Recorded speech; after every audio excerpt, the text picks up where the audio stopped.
जय हिंद साथियों, स्वागत है आपका अपना यूट्यूब चैनल कोचिंग लाइफ में। तो आज का चैप्टर वेरी इम्पोर्टेंट यानी महत्वपूर्ण होने वाला है। आज का टॉपिक है व्यक्तित्व यानी पर्सनालिटी के बारे में, जो महत्वपूर्ण चैप्टर है। C TET, B TET, MP TET, UP TET, कोई भी टेट हो, शिक्षक भर्ती के लिए हर एग्ज़ाम में इससे क्वेश्चंस बनता है और हमेशा बनता ही रहेगा। ये वेरी इम्पोर्टेंट चैप्टर है। आइए इसको जानते हैं कि व्यक्तित्व का अर्थ और परिभाषा क्या है। चलिए, प्रत्येक व्यक्ति के कुछ ऐसी विशेषताएं होती है। हर व्यक्ति के पास कुछ ऐसा विशेषता होती है जिसके आधार पर वह परिस्थिति के प्रति विभिन्न प्रतिक्रिया करता है। प्रत्येक व्यक्ति में ऐसी विशेषताएं पाई जाती है। कोई भी उनके साथ परिस्थिति आती है तो विभिन्न प्रतिक्रिया उनके साथ देखने को मिलता है। हम एक शब्द में व्यक्तित्व कहते हैं। चलिए, आप लोग समझ गए होंगे व्यक्तित्व क्या है। आगे बढ़िए। व्यक्तित्व से ही व्यक्ति के आकर्षण का पता चलता है। कुछ लोग अवसादी होते हैं और कुछ लोग निराशावादी। यह आपको व्यक्तित्व के पता चल जाएगा। कुछ व्यक्ति निराश होते हैं और कुछ व्यक्ति खुशहाल मिजाज के होते हैं। उसके पर्सनालिटी से, उनका व्यक्तित्व से पता चल जाएगा, उनका हाव भाव से पता चल जाएगा कि इसका कैसा व्यक्तित्व है।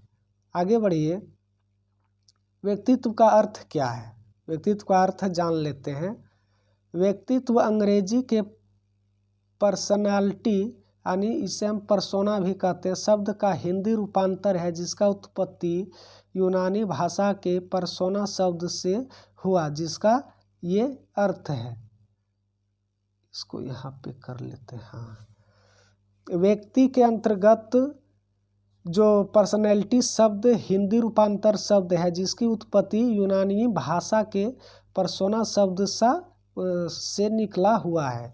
एग्जाम में पूछा जाएगा कि जो पर्सनैलिटी शब्द जो हिंदी रूपांतर है वो किस देश से लिया गया, तो ये यूनानियों द्वारा यानी यूनानी से लिया गया भाषा है, जिसका पर्सोना, इसे पर्सोना भी कह सकते हैं, शब्द से हुआ। आगे बढ़िए। पर्सोना शब्द का मतलब नकाब या मुखौटा और इसका व्यक्ति या व्यक्ति के आंतरिक स्वरूप का कोई लेना देना नहीं था। जो पर्सोना शब्द है, इनका मतलब मुखौटा और इसका व्यक्तित्व के आंतरिक रूप से कोई लेना देना नहीं है। यूनानियों द्वारा कुछ जो पर्व त्यौहार होता है उसमें मांस खरीदा जाता था, जैसे भालू का हो गया, बंदर का हो गया, या किसी का मुखौटा लेकर के उसे वो मज़ा लेता था, खुशहाली मनाता था। तो यही इसमें कहा गया है कि पर्सोना शब्द का मतलब नकाब या मुखौटा और इसका व्यक्ति या व्यक्ति के आंतरिक रूप से कोई लेना देना नहीं था। लेकिन धीरे धीरे व्यक्तित्व के अंतर्गत व्यक्ति के आंतरिक स्वरूप को भी शामिल कर लिया गया। लेकिन जब वो धीरे धीरे बढ़ते गया और व्यक्तित्व यानी पर्सनालिटी अंतर्गत व्यक्ति के आंतरिक के रूप में भी शामिल उसको कर लिया गया। और अब व्यक्तित्व एक तरह से व्यक्ति के शारीरिक गुणों, मानसिक गुणों और सामाजिक गुणों के योग को बताने के लिए प्रयोग किया जाता है। आगे बढ़िए। इसलिए व्यक्ति का अर्थ को हम निश्चित रूप से नहीं समझ सकते हैं, क्योंकि व्यक्तित्व व्यक्ति के समस्त गुणों, लक्षणों, क्षमताओं, विशेषताओं आदि के संगठित इकाई की उसकी व्याख्या करना संभव नहीं है। आगे पॉइंट देख लेते हैं। व्यक्तित्व की परिभाषा अनेक वैज्ञानिकों ने अनेक प्रकार से दिया गया है। जैसे विंसेज के अनुसार कहा गया है कि व्यक्तित्व मनुष्य की आदतों, दृष्टिकोणों, लक्ष्यों, संगठन है और प्राणी शास्त्रीय, सामाजिक एवं सांस्कृतिक कारक के संयुक्त कार्य से उत्पन्न होता है। और दूसरे में बिग तथा हंट के अनुसार है कि किसी व्यक्ति के समस्त व्यवहार, प्रतिमानों और उनकी विशेषताओं का योग ही उसका व्यक्तित्व है। और सामाजिक अंतःक्रिया के आधार पर व्यक्ति का वर्गीकरण जान लेते हैं। मनोवैज्ञानिक युंग ने व्यक्तित्व के वर्गीकरण करने के लिए व्यक्तियों की उनकी सामाजिक अंतःक्रिया के स्वरूप को आधार मानकर निम्नलिखित 3 वर्गों में विभाजित किया गया। युंग मनोवैज्ञानिक जो थे, व्यक्ति यानी पर्सनालिटी को विभाजित करने के लिए व्यक्तियों की उनकी सामाजिक अंतःक्रिया के रूप के आधार को मानकर इसे 3 भागों में विभाजित किया गया। आइए इस पर भी एक नज़र डालते हैं। पहला है अंतर्मुखी व्यक्ति। अंतर्मुखी व्यक्ति क्या है? अंतर्मुखी व्यक्तित्व के लोग सोचने, मन और चिंतन जैसे कार्य में गुणी होते हैं। ऐसे जो अंतर्मुखी व्यक्ति होते हैं वो सोचने, मनन करना और चिंतन जैसे कार्यों में वे गुणी होते हैं, यानी उनके पास ये योग्यता होती है। वो अधिक सोच सकते हैं, अधिक वो चिंतन कर सकते हैं, वो अधिक गुणवान भी होते हैं। मनोवैज्ञानिक युंग ने व्यक्तित्व के वर्गीकरण में इस वर्ग में इन व्यक्तियों को शामिल किया गया।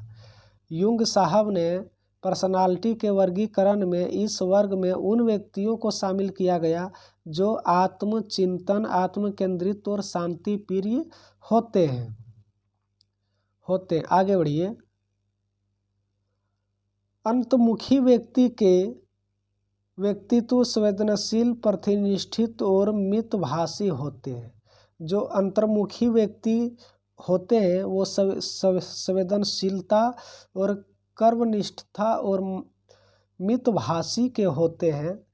व्यक्तित्व के वर्गीकरण में इस वर्ग के व्यक्तित्व प्रायः संकोची होते हैं, समाज में अपने विचार रखने की संकोच करते हैं और सामाजिक व्यवहार में उसका अच्छा प्रदर्शन नहीं कर पाता। ये लज्जाशीलता तरह की व्यक्ति ये होते हैं जो समाज में अपने विचार रखने में निसंकोच करता है, यानी हम कैसे यहाँ पे अपने बात को रखें वो नहीं रख पाता है।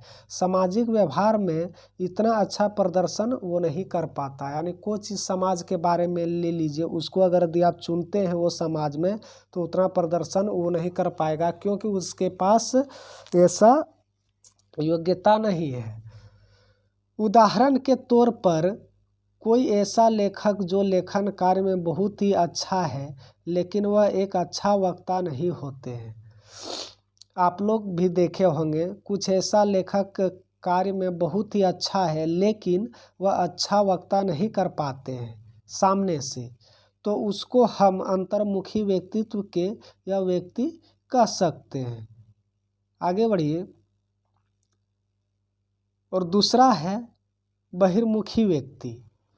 व्यक्तित्व के वर्गीकरण में मनोवैज्ञानिक युंग ने बहिर्मुखी व्यक्ति में उन व्यक्तियों को रखा है जो समाकेंद्रित, व्यवहारिक, साहंकित, चिंतामुक्त और आशावादी होते हैं।